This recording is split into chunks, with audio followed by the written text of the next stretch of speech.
سورۃ الزخرف کی آیت نمبر 12۔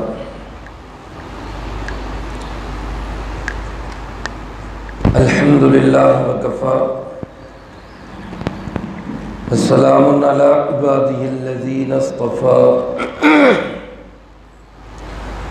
خصوصاً علی سید الرسل وخاتم الانبیاء وعلى آلہ واصحابہ الاتقیاء۔ اما بعد فاعوذ باللہ من الشیطان الرجیم، بسم اللہ الرحمن الرحیم۔ والذی خلق الازواج كلها وجعل لكم من الفلك والانعام ما تركبون لتستووا على ظهوره ثم تذكروا نعمة ربكم إذا استويتم عليه وتقولوا سبحان الذي سخر لنا هذا وما كنا له مقرنين وإنا إلى ربنا لمنقلبون۔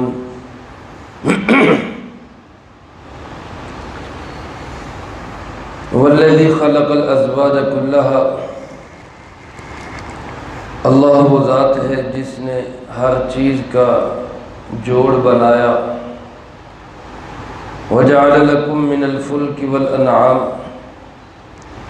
اور اسی نے بنائے تمہارے لیے کشتیاں اور چوپائے، ما ترکبون، جن پہ تم سواری کرتے ہو، لتستووا علی ظہورہ، تاکہ جب تم بیٹھ جاؤ ان کی پشت پر، ثم تذکروا نعمت ربکم، پھر تم اپنے رب کے احسان کو یاد کرو، اذا استویتم علیہ، جب تم ان پہ بیٹھ جاؤ، وتقولوا، اور تم یوں کہو، سبحان الذی سخر لنا ھذا، پاک ہے وہ ذات جس نے اس کو ہمارے تابع کر دیا، وما كنا له مقرنین، اور ہم نہیں تھے اس پہ قابو پانے والے، وَإِنَّا إِلَىٰ رَبِّنَا لَمُنْقَلِبُونَ،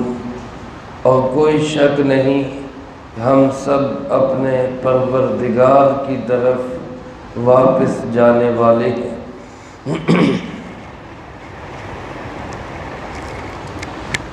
اس سے پہلی آیات مبارکہ میں بھی اللہ رب العالمین نے اپنی قدرت کے کچھ دلائل، جو کہ اللہ کی توحید کے بھی شاہد ہیں، ان کو بیان فرمایا۔ میرے محترم دوستو، قرآن کریم کا بنیادی عقیدہ، سب سے بڑا نظریہ یہ ہے کہ اللہ ایک ہے، اس کا کوئی ساجی اور شریک نہیں ہے۔ یہ وہ نقطہ توحید ہے جو انسانیت کے لیے ایک اتحاد و اتفاق کا بھی نقطہ ہے۔ یعنی اگر کسی پوائنٹ پہ ہم ساری انسانیت کو اکٹھا کرنا چاہتے ہیں جس میں تمام مذاہب متفق ہوں، تو وہ عقیدہ توحید ہے کہ تمام انبیاء علیہ السلام اور تمام آسمانی کتابوں کا بنیادی عقیدہ یہی رہا ہے۔ اللہ رب العالمین نے قرآن کریم میں جا بجا اسی عقیدے کو بیان فرمایا اور اس کے دلائل دیے ہیں۔ ہمیں دل و جان سے اس بات کو تسلیم کرنا چاہیے، اللہ ایک ہے، اس کا کوئی ساجی اور شریک نہیں ہے۔ اللہ پاک نے اسی بات کو بیان کرتے ہوئے فرمایا، والذی خلق الازواج، اللہ وہ ذات ہے جس نے ہر چیز کو جوڑا پیدا کیا۔ نر اور مادہ بھی مراد ہو سکتے ہیں۔ کائنات میں جتنی مخلوقات ہیں، ہر مخلوق کا نر اور مادہ ہے۔ حتیٰ کہ علماء نے لکھا ہے کہ درختوں کے اندر بھی نر اور مادہ ہے۔ کھجور کے اندر تو روایات میں بھی موجود ہے، دوسرے بعض درختوں کے متعلق بھی ماہرین نے تجربے کے بعد لکھی ہے یہ بات کہ ان میں بھی نر اور مادہ ہوتا ہے، اور نر اور مادہ کا ملاپ ہوتا ہے تو پھر پھل آتا ہے۔ تو گویا ہر چیز کے اندر اللہ نے یہ جوڑ رکھا ہے، اور بے جوڑ صرف کون ہے؟ وہ اللہ کی ذات ہے، جس کی کوئی زوجہ نہیں، جس کی کوئی بیوی نہیں، جس کی کوئی اولاد نہیں، جس کا کوئی ہمسر اور برابر نہیں، وہ صرف اور صرف کون ہے؟ وہ اللہ ہے۔ اور بعض علماء فرماتے کہ اس جگہ جوڑ سے مراد مد مقابل ہے، جیسے بہت ساری مخلوقات، بلکہ ساری مخلوقات میں مد مقابل ہے۔ اگر خوشی ہے تو اس کے مقابلے میں غم بھی ہے، اگر کہیں پہ دن ہے تو دوسری طرف رات بھی ہے، اگر کسی جگہ پہ رونا ہے تو دوسری جگہ پہ ہنسنا بھی ہے، اگر کہیں پہ شادیانے بج رہے ہیں تو کہیں پہ ماتم بھی ہو رہے۔ تو گویا اللہ رب العالمین نے ہر جگہ ہر چیز کا ضد رکھی ہے، اور حدیث پاک مفہوم ہے، عربی کا محاورہ ہے، حدیث پاک تو نہیں، محاورہ ہے عربی کا کہ تعرف الاشیاء بازدادها، چیز کی پہچان ہی اس کی ضد سے ہوتی ہے۔ لیکن اگر بیماری نہ ہو تو صحت کی قدر کون کرے؟ اگر غم اور دکھ اور تکلیفیں نہ ہو تو راحت اور خوشیوں کی قدر کون کرے اور کون ان کو یاد کرے؟ تو چیز کی پہچان ہی اصل اس کی ضد سے ہوتی ہے، اور ضد سے پاک، ند سے پاک، شریک سے پاک، مثیل سے پاک، مثل سے پاک وہ صرف کون ہے؟ وہ اللہ رب العالمین ہے۔ اور باقی ساری چیزوں کو فرمایا اس نے جوڑ جوڑ کے بنایا، لیکن ایک واحد اللہ کی ذات ہے جس کا کوئی جوڑا نہیں۔ فرمایا والذی خلق الازواج کلھا وجعل لکم من الفلک والانعام ما ترکبون، اور اس اللہ نے تمہارے لیے کشتیاں بنائی اور مویشی بنائے۔ دو چیزوں کا ذکر کیا، کشتیوں کا اور مویشیوں کا۔ بعض علماء فرماتے ہیں ان دو کا تذکرہ اس لیے ہوا کہ اس زمانے کے اندر سفر کے ذریعے دو ہی تھے، یا خشکی پہ سفر ہوتا، اور جو خشکی کا سفر ہوتا وہ مویشیوں کے ذریعے ہوتا، گھوڑوں پہ ہوتا، خچروں پہ ہوتا، گدھوں پہ ہوتا، اونٹوں پہ ہوتا، یہی سواریاں تھیں، یا پھر بحری سفر ہوتا اور وہ کشتیوں پہ ہوتا۔ اس لیے ان دو کا ذکر کیا۔ اس کے بعد انسان نے ہوائی سفر بھی شروع کیا، اس میں جہاز آ گئے، اس میں ہیلی کاپٹر آ گئے، یہ ہوائی سفر بعد میں شروع ہوا۔ اور بعض علماء فرماتے کہ یہاں دو چیزیں اس لیے ذکر کی کہ ایک وہ چیز ہے جس کے بنانے میں انسان کا کوئی عمل دخل نہیں، جیسے گھوڑا ہے، خچر ہے، گدھا ہے، اس کے بنانے میں انسان کا کوئی عمل دخل نہیں ہے، اور ایک وہ چیز ہے جس کے بنانے میں انسان کا بھی عمل دخل ہے، اور وہ کشتیاں ہیں۔ تو گویا اللہ نے ایک وہ سواری ذکر کر دی کہ جو انسان کی محنت سے بنی، والفلک، اور ایک وہ سواری ذکر کر دی جو بغیر انسان کی محنت کے براہ راست کس نے بنائی؟ اللہ رب العالمین۔ تو خلاصہ کیا ہوا کہ جتنی بھی دنیا جہان میں سواریاں ہیں وہ چاہے تم نے بنائی ہو چاہے اللہ نے بنائی، جو انسان نے بنائی ہے وہ بھی تو اصل میں اللہ ہی کی بنائی ہے، کیونکہ ان کا مٹیریل سارا کس نے دیا ہے؟ اللہ نے دیا ہے۔ لوہے کی ہے تو لوہا اللہ کا، لکڑی کی ہے تو لکڑی اللہ کی، پلاسٹک کی چیزیں ہیں تو وہ بھی اللہ نے اس کا خام مال تیار کی ہے۔ تو گویا انسان نے چیز سے اگر چیز بنائی، پھر اس بنانے کی عقل بھی کس نے دی ہے؟ اسی اللہ نے دی ہے۔ تو اس لیے فرمایا اگر کوئی سواری ایسی جس میں تمہاری کاریگری ہے، یا کوئی سواری ایسی جس میں کوئی تمہاری کاریگری نہیں، ما ترکبون، جن سواریوں پہ تم سوار ہوتے ہو ان ساری سواریوں کو بنانے والا کون ہے؟ اللہ۔ اس نے یہ سواریاں تمہیں بنا کے دی۔ اب اس نے یہ کس لیے بنائی؟ فرمایا لِتَسْتَوُوا عَلَى ظُهُورِ، کہ جب تم ان کی پشت پہ سوار ہو، جیسے انسان گھوڑے کی پشت پہ بیٹھتا ہے، گدھے کی پشت پہ بیٹھتا ہے، اونٹ کی خچر کی پشت پہ بیٹھتا ہے، فرمایا جب تم ان کی پشت پہ سوار ہو جاؤ تو ثُمَّ تَذْكُرُوا نِعْمَةَ رَبِّكُمْ إِذَا اسْتَوَيْتُمْ، جب تم بیٹھ جاؤ تو پھر اپنے رب کے احسان کو یاد کرو، پھر اپنی رب کی نعمت کا تذکرہ کرو۔ میرے محترم دوستو، دنیا جہان کی کسی بھی سواری پہ انسان بیٹھے، وہ آج کی جدید سواریاں ہوں یا پہلے زمانے کی قدیم سواریاں ہوں، ہر سواری پہ بیٹھ کے انسان اللہ کی نعمت کو یاد کرے، اللہ کی نعمت کا شکر ادا کرے۔ چنانچہ حضرت علی کرم اللہ وجہ سے منقول ہے کہ جب بھی انسان کسی سواری پہ بیٹھے تو پاؤں رکھتے ہوئے کہے بسم اللہ۔ ہم موٹر سائیکل پہ ہم دن میں کتنی دفعہ بیٹھتے ہیں، کبھی اس کی طرف دھیان ہی نہیں دیا کہ یار اس کو بھی ہم نے دین بنانا ہے۔ لیکن کتنا آسان ہے ہمارا دین، اور اس کے لیے کوئی مشکل نہیں، کوئی چیزیں فلسفی جو ہے وہ موشگافیوں کی ضرورت نہیں ہے، کوئی لمبی چوڑی بحثوں کی ضرورت نہیں ہے۔ دین تو عمل کا نام ہے، عمل کرے۔ عمل کیا ہے؟ روزانہ موٹر سائیکل پہ بیٹھتے ہیں، پائیدان پہ پاؤں رکھتے ہوئے کہیں بسم اللہ، یہ طریقہ ہے، سنت طریقہ ہے۔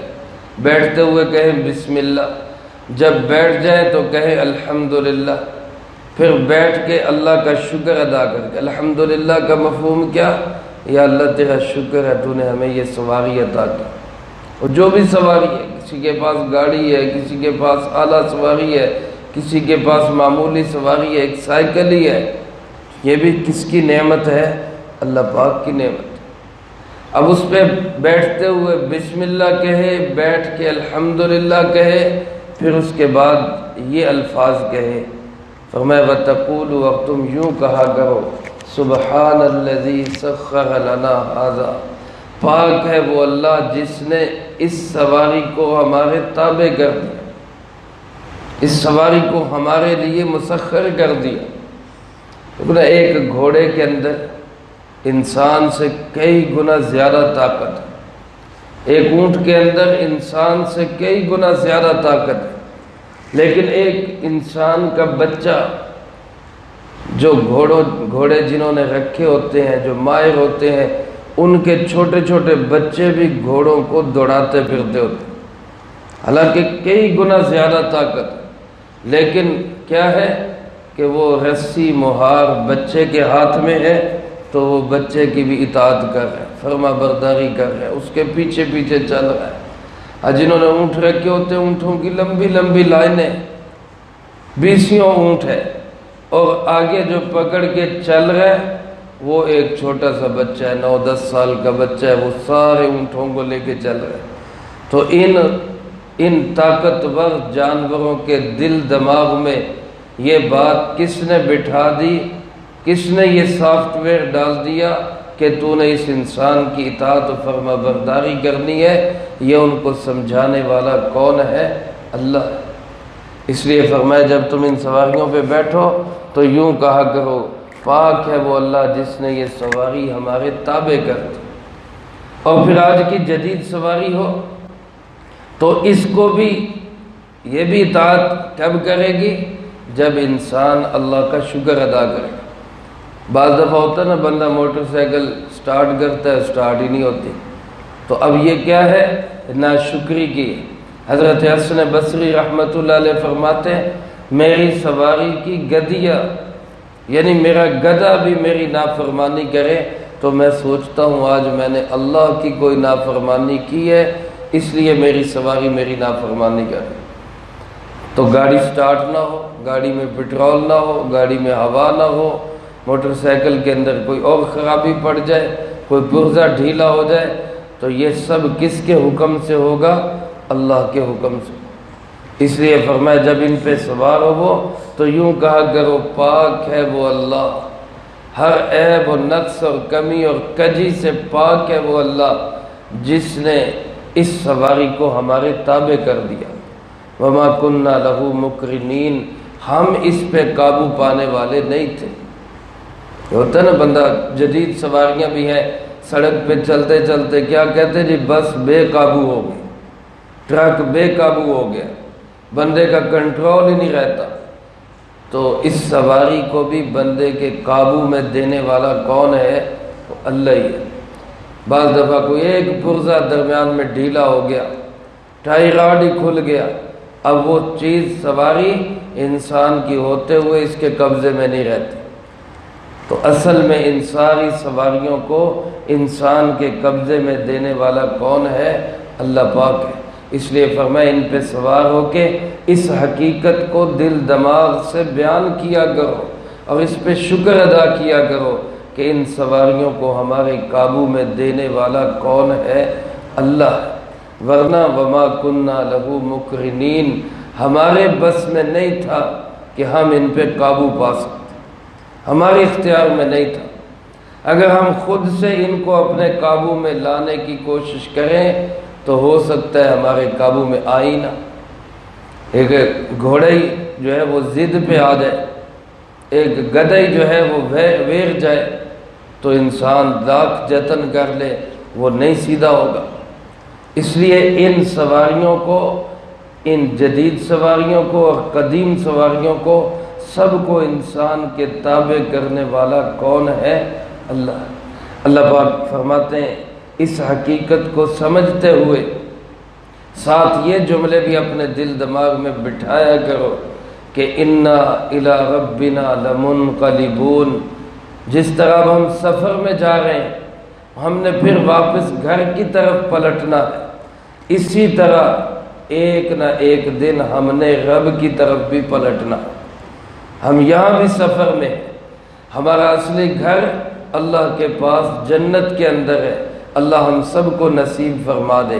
فرمایا اس حقیقت کو بھی سواری پہ بیٹھتے ہوئے دل دماغ میں بٹھایا کرو کہ جیسے جا رہا ہوں گھر واپس آنا ہے، اسی طرح دنیا میں آیا ہوں، ایک نہ ایک دن واپس اللہ کے پاس بھی جانا ہے۔ انا الی ربنا لمنقلبون، ایک نہ ایک دن ہم نے رب کے پاس پلٹنا ہے۔ میرے محترم دوستو، یہ سواری کی دعا ہے۔ اس کے علاوہ سفر کی بہت ساری دعائیں، ہمارے یہاں مشہور یہی کہ یہی سفر کی دعا ہے۔ یہ سفر کی نہیں، یہ صرف سواری کی دعا ہے۔ جو سفر کی دعائیں ہیں وہ اس کے علاوہ ہیں اور بہت ساری ہیں۔ وہ ہمیں مناجات مقبول، حضرت حکیم الامت مولانا اشرف علی تھانوی رحمۃ اللہ علیہ کی کتاب ہے، یا اسی طرح حسن حسین علامہ جزری رحمۃ اللہ علیہ کی دعاؤں کی کتاب ہے، یا میرے استاد محترم شیخ الاسلام حضرت مفتی تقی عثمانی صاحب دعوت برکاتہم کی پر نور دعائیں، یہ صرف دعاؤں کی کتاب ہے۔ حضرت مولانا عاشق الہی صاحب رحمۃ اللہ علیہ کی مسنون دعائیں، یہ چھوٹی چھوٹی دعاؤں کی کتابیں، ان کو ہمیں پاس رکھنا چاہیے، اور یہ مسنون دعائیں ہمیں یاد کر کے ان کو اپنا ورد زبان بنانا چاہیے۔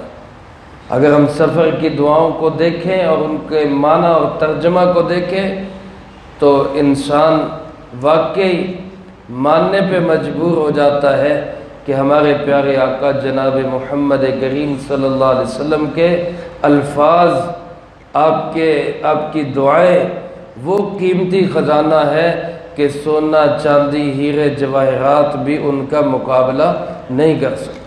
ایسی پیاری دعائیں آپ صلی اللہ علیہ وسلم نے سکھائی، تو ہمیں کوشش کرنی چاہیے بازار سے یہ چھوٹی چھوٹی کتابیں دعاؤں کی، مسنون دعاؤں کی مل جاتی ہیں، ان کو لے کے یاد بھی کرنی چاہیے اور مسنون دعاؤں کے پڑھنے کا اہتمام بھی کرنا چاہیے۔ اللہ مجھے آپ کو سب کو اس کی توفیق نصیب فرمائے، جو کہا سنا اس کو زندگی میں لا کے دوسروں تک پہنچانے کی توفیق عطا فرمائے۔ اللہم انت السلام ومنک السلام، تبارک ربنا وتعالیت یا ذا الجلال والاکرام۔ اللہم اعنا علی ذکرک وشکرک وحسن عبادتک۔ اللہم احسن عاقبتنا فی الامور کلہا واجرنا من خزی الدنیا وعذاب الآخرہ۔ اللہم واقیتا کواقیت الولید، اللهم استر عوراتنا وآمن